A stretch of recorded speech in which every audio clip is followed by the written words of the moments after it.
De retour à notre magazine de télévision. Madame, monsieur, j'espère que vous êtes en forme, j'espère que vous êtes de bonne humeur. On garde le sourire malgré quelques changements climatiques. On a toujours le grand sourire. À l'émission Ça va causer aujourd'hui, nous recevons une grande dame, Jaylin McCarthy. Elle est avec nous à l'émission. Cette dame a vécu en Europe. Elle nous racontera son histoire. C'est une artiste totalement dévouée. J'ai écouté quelques extraits et d'ailleurs on aura l'occasion de vous présenter justement quelques-unes de ces vidéos. Bonjour, comment ça va? Bonjour. C'est un honneur, un grand plaisir de vous avoir à l'émission. Merci, honneur partagé. Vous êtes à Montréal depuis déjà quelques années là? Oui, alors à Montréal depuis 1 an et demi. Seulement? Ouais. Ah bon? Ah, tiens. Mais pourtant, vous avez eu déjà l'occasion de participer à différents festivals et autres. Parce que, en fait, j'ai eu la chance d'avoir des gens qui ont voulu me donner ma chance. Oui. Et donc, du coup, j'essaye aussi de me démener, de trouver des dates, des concerts. Oui. Et pour aller justement à la rencontre du public québécois. Oui. Et voilà. Je viens de recevoir, vous avez déjà reçu, c'est plutôt ma faute, je dis toujours c'est ma faute, j'avais déjà reçu votre bio. Si vous permettez, avant d'aller plus loin, je vais quand même lire un petit extrait. C'est marqué ici, Jaylin est plongée dans la musique depuis son enfance. Après avoir intégré une chorale à l'âge de 8 ans, elle évolue en solo ou dans différentes formations et projets musicaux. En 2017, après quelques singles en solo ou en featuring, elle se lance dans la première aventure sous le nom de scène de Vénus. Qui êtes-vous? Je suis une fille originaire des îles du Nord, de la Guadeloupe, l'île de Saint-Martin plus précisément. L'île de Saint-Martin. Voilà. Une maman anglophone qui est d'Anguilla, une petite île à l'extérieur de Saint-Martin, et un père qui est de la Guadeloupe. Ah. Donc voilà. Ah. et donc la maman parlait, elle est donc issue, je dirais, d'une île qui est anglophone, oui, britannique. C'est ça. Et votre père, lui, c'est vraiment français. Vraiment français. Et donc du coup, ils se sont rencontrés et puis il y a eu moi et puis mes frères et sœurs. L'amour, on fait des choses. Hein? C'est ça. Ouais. Et puis après, j'ai grandi en Guadeloupe avec mes grands-parents jusqu'à l'âge de 15 ans. C'est d'ailleurs ma grand-mère qui m'a inscrite en chorale et c'est comme ça que j'ai commencé la musique. Et en fait, votre grand-mère vous a inscrite comme ça parce qu'elle avait senti en vous... En fait, ma grand-mère était quelqu'un de très chrétienne, qui allait à l'église tous les dimanches, qui avait des rencontres et tout ça. Et moi, j'étais une petite fille qui la suivait un petit peu partout, mais j'étais très timide. Je ne parlais pas beaucoup et j'évitais le regard des gens. Ah. Et donc, du coup, elle qui allait à l'église et qui était très active à l'église, elle m'a proposé de m'inscrire à la chorale. Elle m'a amenée à la chorale et j'ai commencé à m'entraîner un petit peu avec c'était que des adultes. J'étais la plus jeune. Et de fil en aiguille, la chef de chœur a commencé à me mettre sur un petit pupitre. C'était un petit banc. Et puis à chanter devant l'assemblée. Et puis de là, c'est resté, quoi. De là, c'est resté. Ouais. Avant d'aller plus loin, je vais vous demander, parce qu'on va revenir sur toute votre aventure que j'ai trouvée absolument incroyable et très intéressante, on va permettre à notre public tout de suite là de vous découvrir en tant qu'artiste. Qu'est-ce que vous nous présentez?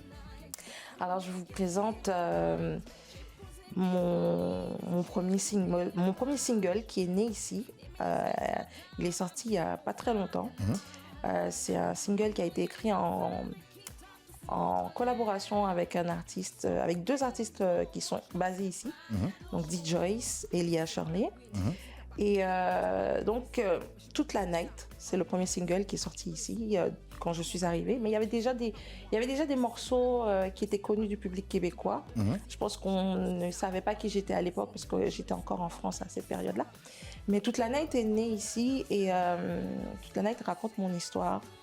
De comment j'ai quitté la France pour venir m'installer ici. Juste mes valises, mes enfants, mon chat et puis mon partenaire. Alors, on y va avec ce single qui est intitulé Toute la Night. Toute la Night. C'est ça. Accepter la main tendue, je construis mon futur. Je n'ai plus rien à perdre, l'entends mes prières. Pousse le cœur, mais j'ai accompli ma destinée. Si c'est moi la queen, même si t'as pas compris, tu parles suis bien plus que ça. En une des magazines, je me le suis promis. Tes commentaires aigris, je les prends pas pour moi. Ici c'est moi la queen, même si t'as pas compris. Tu parles de physique, mais je suis bien plus que ça. En une des magazines, je me le suis promis. Et ce soir, on va danser. Danse toute la night. On va bouger. On va bouger. On the mic. Get ready tonight. It's gonna make you feel alright. Get ready tonight. It's gonna make you feel alright. On va danser. Make you feel alright. On va bouger. On the mic. Get ready tonight. It's gonna make you feel alright. Get ready tonight. It's gonna make you feel alright.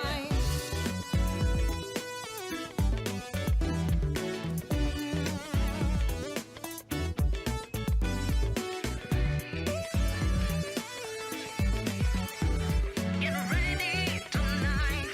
Gonna make you feel alright. Et voilà, de retour à notre magazine de télévision, Madame Michu. Nous avons avec nous notre invitée, Jeline, qui est avec nous. Jeline, vous nous avez parlé de la France et on va directement attaquer cette aventure française. Vous êtes en France, vous vous installez en France, je suppose, quelques années plus tard. Et vous vous intéressez à la musique comme telle. Qu'est-ce qui se passe? Comment se déroule cette aventure française? Vous Alors, étiez où en France d'ailleurs? J'étais en Vendée, dans le 85. Mais c'est vrai que j'ai pas mal bougé quand même. Parce qu'en arrivant en France, je suis arrivée, je crois, j'avais 17 ans à l'époque. Je suis arrivée pour mes études. J'étais à la ville de Tours. Et puis, de fil en aiguille, la musique prenait vraiment le dessus par rapport à tout ça. Et j'ai demandé à ma mère si je pouvais vraiment prendre un congé sabbatique et me consacrer à la musique. Donc, elle a accepté. Et du coup, j'ai commencé à faire les castings un petit peu. Ça n'a pas donné grand-chose. Donc, j'ai arrêté la musique pendant un moment. Et puis, j'ai eu ma famille, mes enfants. Et puis, j'ai travaillé. Mais la musique me manquait. Donc, j'y suis retournée. Et en 2014, j'ai monté un collectif avec mes nièces et ma cousine. On a commencé à performer un petit peu partout dans la région vendéenne, sur la côte vendéenne, pour les fêtes de la musique, pour les restaurants, pour les associations caritatives. Et puis, arrivé un moment où on s'est séparés parce qu'on avait des objectifs différents. Bien sûr. Et moi, j'ai décidé, moi, j'ai envie de continuer la musique. C'est pour ça que je vibre. Donc, j'ai participé à différentes formations, orchestres, duos, pour au final me retrouver et me dire, OK, j'ai fait pas mal de choses, mais qu'est-ce que j'ai envie de faire pour moi? Donc, du coup, à ce moment-là, j'ai décidé de partir en solo, de changer de nom d'artiste. Donc, de Vénus, je suis passée à Jeline McCarthy. J'ai changé de direction artistique. J'ai décidé de faire de la soul, parce que la soul, c'est la musique de l'âme. Et c'est une musique que j'écoutais très jeune. Ma mère, c'est du Aretha Franklin, du Etta James, tous les grands noms de la soul. Et j'ai eu envie de sortir un EP, donc un 5-6 titres dédiés à la soul, mais à la soul de l'époque de la Motown. Et c'est le premier, on va dire, matériel que j'ai sorti au nom de Jeline McCarthy. L'époque de la montagne, pourquoi? L'époque de la Motown, parce que en tout cas c'est mon point de vue, c'était la plus belle période de la musique noire américaine. Et c'est l'essence même de la musique, quoi. Donc c'est le berceau même de tout ce qui me fait vibrer. Donc, Jeline, voilà. vous chantez en anglais? Oui. En grande partie, pourquoi? Parce que, déjà parce que ma maman est anglaise. Et donc c'est ma langue maternelle, mais également parce que c'est la langue dans laquelle je me sens le mieux pour passer mes émotions. Parce que la musique, pour moi, c'est faire passer un message. Et c'est comme ça que je ressens plus les D'accord. émotions. Vous avez vécu en France, vous avez évolué en France sur le plan artistique. Dites-moi, comment est-ce qu'on vous a reçu? Ici, je vais être très précis dans ma question. Il y a une manière de penser. Je dirais même, il y a une psychologie de pensée qui est très française. comment est-ce que vous l'avez vécu, vous, dans la musique, en chantant en anglais? Quelles sont, j'irai plus loin, quelles sont les remarques qui vous ont été faites par rapport à votre manière de chanter en anglais? Alors, c'est particulier en fait parce que déjà, je suis issue de l'immigration. Donc, même si je suis française, je suis quand même issue de l'immigration. L'anglais, c'est ce qui me fait vibrer. Mais on m'a beaucoup fait remarquer que oui, mais t'es en France. Donc, il faut chanter en français. Donc, mais moi, c'était dur pour moi au début. Parce que même si je parle français, même si je suis française, c'était quand même comme si on me demandait de renier une partie de moi. Et c'était très dur au début. Mais j'ai fait des efforts. J'ai décidé, bon, ok, j'ai un public qui est mélangé, qui écoute vraiment de tout, qui écoute du français et de l'anglais. Comment leur faire plaisir, mais en même temps me faire plaisir à moi?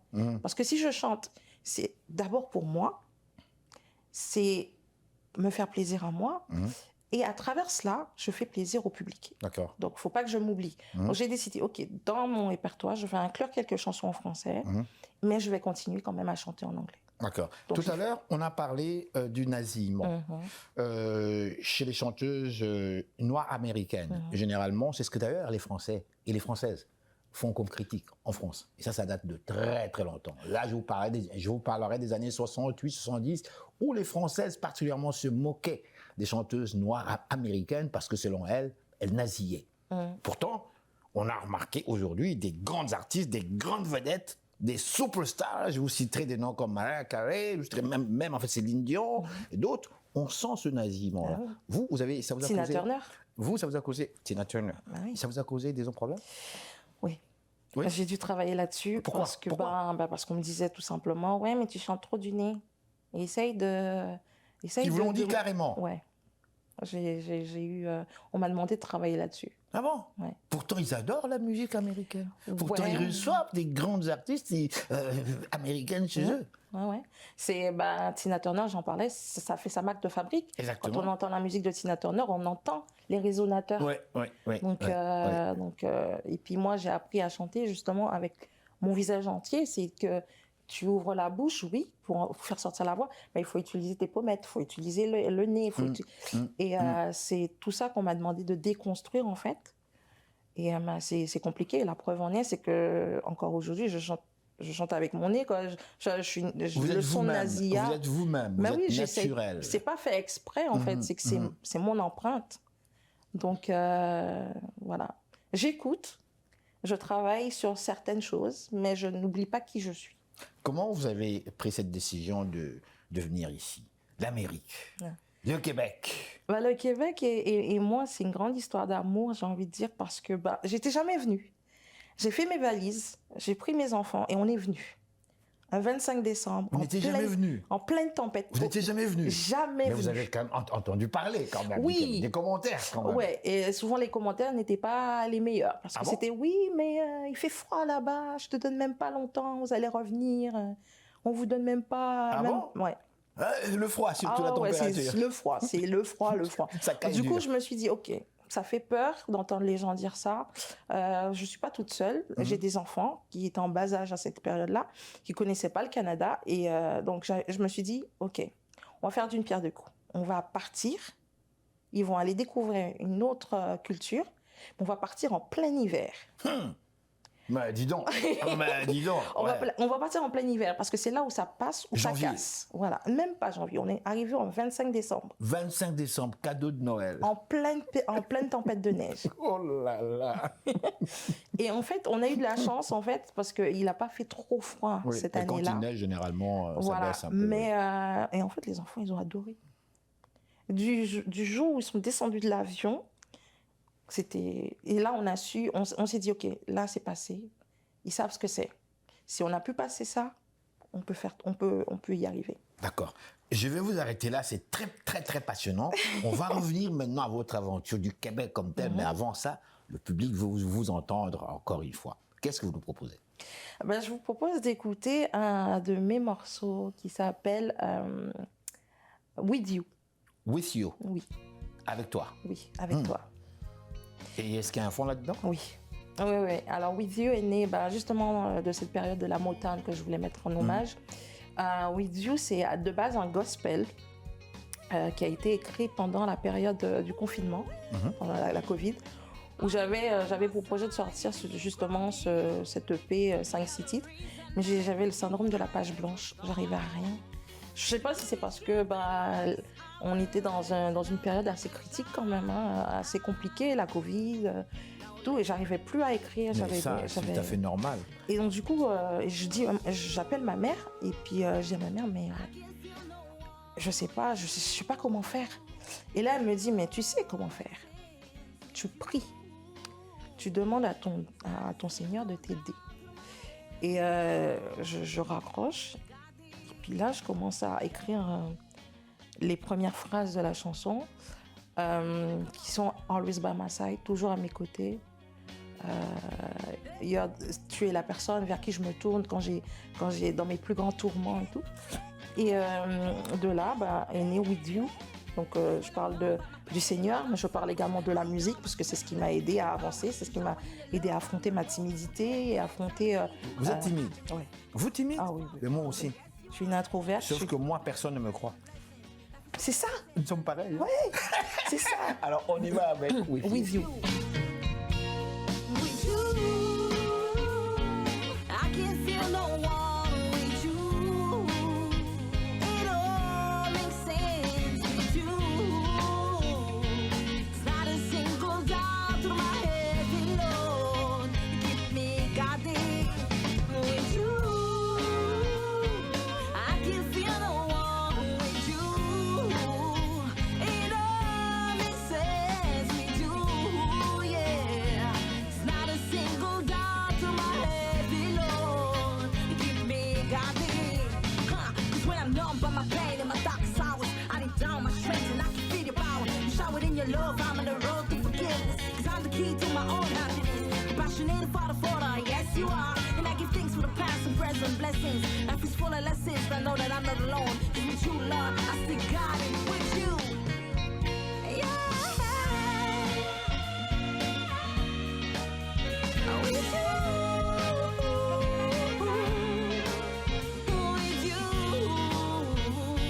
It's not a single doubt through my head below. You keep me guarded. With you. I can feel no one with you. It all makes sense with you, yeah. It's not a single doubt through my head below. You keep me guarded with you.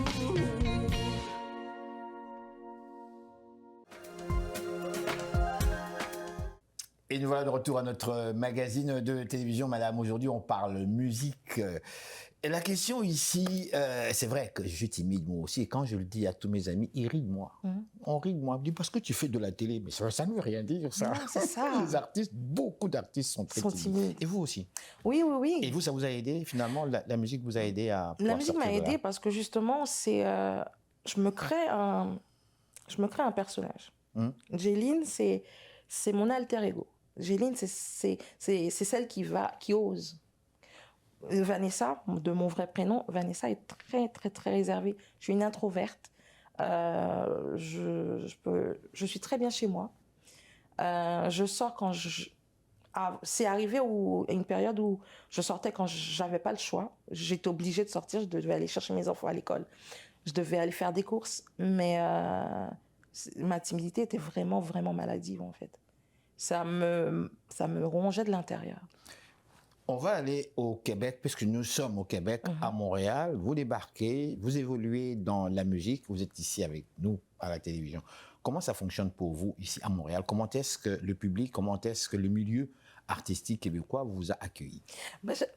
Pardon, j'avais de la chance parce qu'avant d'arriver ici, j'avais été repérée pendant la pandémie, j'ai été repérée par un artiste québécois de la région de Trois-Rivières qui s'appelle Guy Brière, qui est chanteur.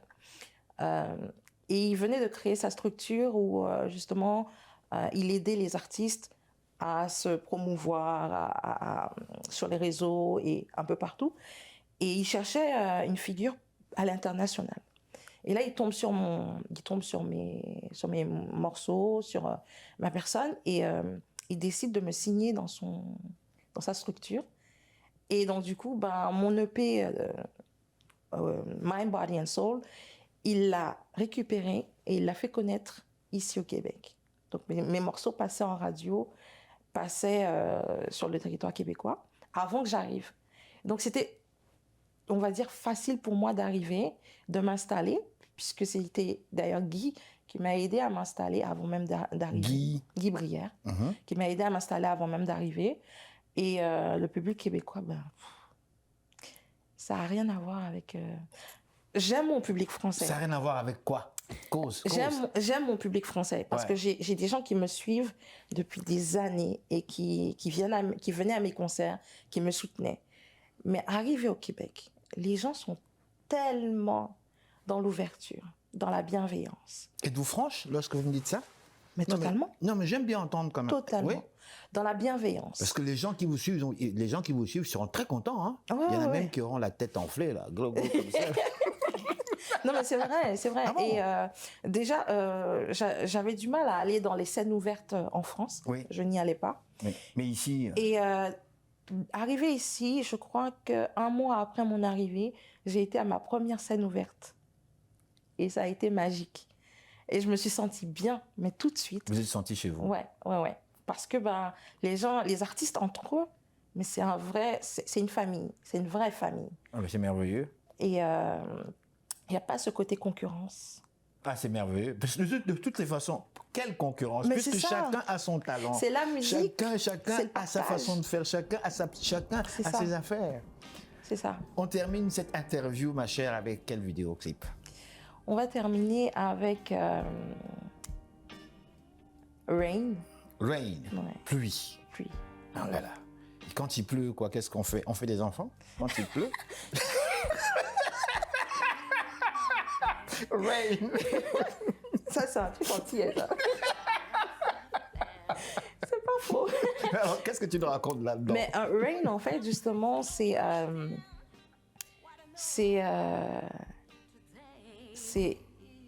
après la pluie vient le beau temps. Ah bah oui, ça. Et Rain, c'est ça, en fait. C'est qu'au départ, c'est compliqué. Mais plus on avance, plus les choses deviennent plus claires. Ça on s'éclaircit, oui. Donc voilà. Oui, oui. Donc, Rain, c'est exactement ça. C'est mon parcours qui est un peu pluvieux par moment, mais je suis solaire. Et c'est ce que j'essaye d'apporter aux gens. Jeline, je vous dis merci. On va terminer avec cette vidéo. Je vous dis Merci merci de nous avoir accordé cette interview. Avant de nous laisser, rapido presto, quel est le mot de la fin que vous adressez à notre public montréalais qui vous regarde actuellement, rapidement? Le mot de la fin, ce serait déjà merci. Merci de m'accueillir parmi vous.